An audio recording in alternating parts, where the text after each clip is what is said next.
जों खस्थ' मोननाया बिराद गोबावसै आरो माने जों उन्दैनिफ्रायनो बे लामाजों दालां गैयामोन बैजोंसो दङमोन मालसिं रडजों दा मालसिं रडजोंबो लामाफ्रा बायजोबनायलाय जोङो बेजोंनो थांनाय 2000 सनाव जोङो फरेस्ट डिपार्टमेन्टनाव ओरैनो दंफां बिनानै फाला खालामनानै जोङो दिन्दां दालां बानायनानै लादोंमोन बेबो बारा गोबाव जोराखै बोसोरनै बोसोरथामसो दैजों उरायलांबाय बिनि उनाव जोङो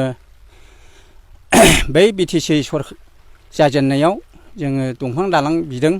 बेवहाय खुनुरुखुम बिथांमोनहा हरदों दंफां दालां बेबो बांद्राय गोबाव जोराखिसै 4 बोसोरसो खुनुरुखुम जों थाबायनो मोनदों आरो बे दैफ्रा बल्दारबो हरनाय जायाखिसै जेबो दैनि थाखाय प्रटेक्ट होनाय जेबो हरनाय जायाखै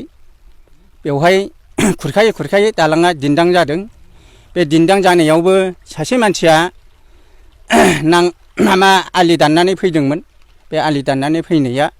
गोग्लैनानै बेवहायबो सासे मानसि रुंसारि जालांदों आरो ओमफ्राय बिनि उनाव जोङो बे दालांखौ उफाय गैयैनि आरो दंफां दालां नालाय बुरिलांबाय जों बिनि उनाव मथा मथि 15 बोसोरसो जाबाय आरो बे दालांखौ जों बानायनाया बे औवानि दालाङा 10-12 बोसोरसोनो होमबा औ गामियैनो जोङो बेखौ लेंखांलायनानै प्रत्येक बोसोरावनो जोङो बेखौ बानायो आरो दालाङाथ' जों बानायनाय माने बोरै जोरनो बे मेचिनफोरजों दोनाय माबाफोरजों मानसिफोरजों दोनायबासोमोन दा जोंनो बे सांगिना माबानानै दोननाय समावनो दोननाय बेफोर बोरै जोरनो दा बायलांबाय दा जोंनि गामिनिफ्रायल' नङा ओरै सालबारि दङ फेरसाबारि दङ गोबां मानसिफोर ओरै जनता कलेजाव कसुगाव हाइ स्कुलाव फरायहैनाय दङ बेफोर दा फैनो हाया आरो नैबे सुदिंफोरनिफ्राय नैबे जौगाफोरनिफ्राय मेरला फरायहैनाय फाथाखाथायाव दङ M E school high school दा बे गथ'फ्रा थांनो हाया आरो जोंहा नैबे देमदेमा जौगाफोरा बै जियागुरियावसो LP स्कुल दङ बेवहायसो गथ'फ्रा फरायहैयो दा बे गथ'फोरनि थाखाय जोंहा थांलाय फैलाय एकदम बन्द लामाया दा जोङो लांनो हाया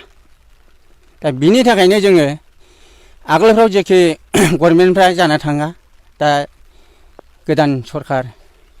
फैबाय हिसाबै बिटिआर गभर्नमेन्ट दङ दा अननानै जाहाथे जोंनो RCC दालां अननानै हरो जों बेखौनो साबायखर बावो आरोखि खावलायनाय थाबाय आरोखि साबायखर खावलायनाय थाबाय।